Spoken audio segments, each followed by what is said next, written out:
Hello, everybody. So today I am going to discuss the geography of India and talk about a variety of different things in a variety of different places. So let's get into it. So just like Southeast Asia, and I believe I use the same exact visual, India is very much impacted by monsoon winds. Again, these are seasonal winds that, depending on the time of year, blow out from the interior of Asia over the land or come in from the ocean and bring lots of moisture and water. So from November to February, we have our cool, dry time period here, and then from March to May, our hot and dry. And then June to October is warm with massive rain. I mean, some areas can get 200 inches of rain in 4 months. It's absolutely crazy. And when we talk about rain, like this is what we're talking about in India. India definitely has mountainous areas and they have deserts, so I'm going to show it.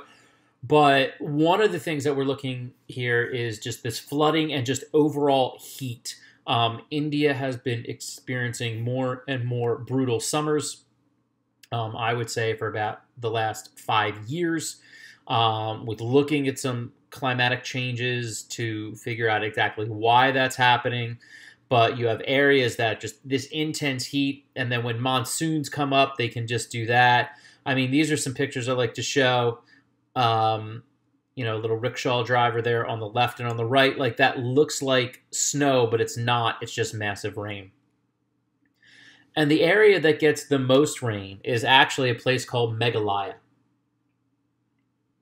Meghalaya is in the northern part of India, and what's really fascinating here is this is a place that has actually gotten, I think, anywhere from 30 to 35 meters of rain in a given year.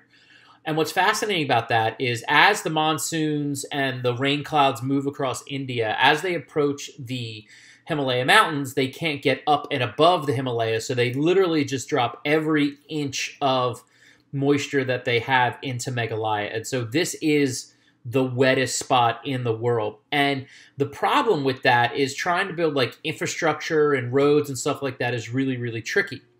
And so the people who live here have done some fascinating things. Now, those might look like man-made bridges. They are, but what they're actually is living bridges. That's right, I said living bridges, the living bridges of Meghalaya. Now, you see here they have carved stone, but in the heavy months of rain, this entire area will flood. You won't see these falls. This will all be flooded. And so what they do, this tree, okay, is a strangler fig. And what they are able to do is slowly but surely over the course of generations, they coaxed these trees, don't ask me how they came up with it, to grow across the river, and then they can actually put like stepping stones and stuff like this and some packed dirt to make these walkways across. So these bridges are living beings. These trees are alive, and they can live anywhere from really 200 to 300 years. It's absolutely mind-bending, and I think one of the cooler things in all of India. Now, India also has lots of mountains. You have the Deccan Plateau, which is a raised plateau in central India. It's also known as the Deccan Traps. Basically, what you had here is right around the end of the Cretaceous period when the diamonds got whacked, we had massive volcanic eruptions that went on for about 30,000 years. They pumped out so much stuff into the atmosphere that it definitely had impacts, particularly on dinosaurs living in what is today like Central Asia and places like that, and caused overall climatic change that when you add that with a massive meteor strike, the dinosaurs had no chance. So it's something to look into. We also have the lots of diamond and gold and iron and other minerals in India, which is big exports for it. You have coastal mountains, the eastern and western Ghats. You have the Hindu Kush Mountains, which is the second highest mountain range in the world. There is a way to get through it.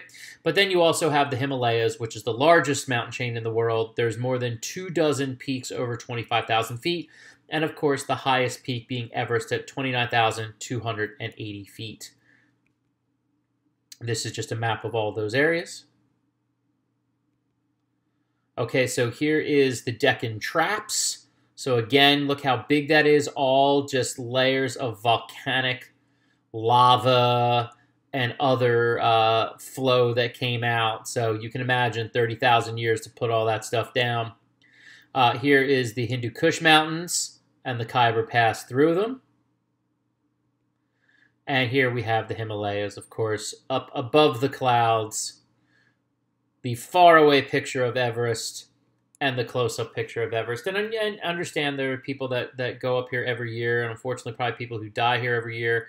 Also understand if you do die on the mountain, they don't bring you down. There's so little oxygen that people just physically can't do it. Understand, like, unlike other mountains, when you get to the top of Everest, it's not something that you get to go and hang out for a long time and do. There are very specific windows to get up and in. And they call it the death zone. When you get to the top part of Mount Everest, your body actually begins to die. You're in severe oxygen debt, and that's why, I mean, you need to train for years and years and years to pull this thing off. Don't know if it's in my repertoire at some point in my life, but still an incredible geographical wonder. Also in this area, we have the Himalayan snow leopards, one of the rarest leopards in the world. You see their big giant paws, which actually allows them to run up and down the mountains to hunt animals. Also, Buddhists in many areas in the Himalayas, of course, near Nepal and Bhutan, which are huge areas of Buddhism today, especially Nepal, because the Buddha was in all likelihood born in Nepal. This is just a really cool monastery, the Tiger Nest Monastery, absolutely beautiful, a place where monks really remove themselves for deep prayer. One of the most important, actually, in both India and Pakistan, we have the Indus River. This is the foundation, and mostly in Pakistan, but this is the foundation of the eldest of all civilizations in India, and one of the oldest civilizations in the world, the Indus Valley Civilization. We're actually going to talk about it a little bit in the future, but really, really important to this region, again, of India and Pakistan.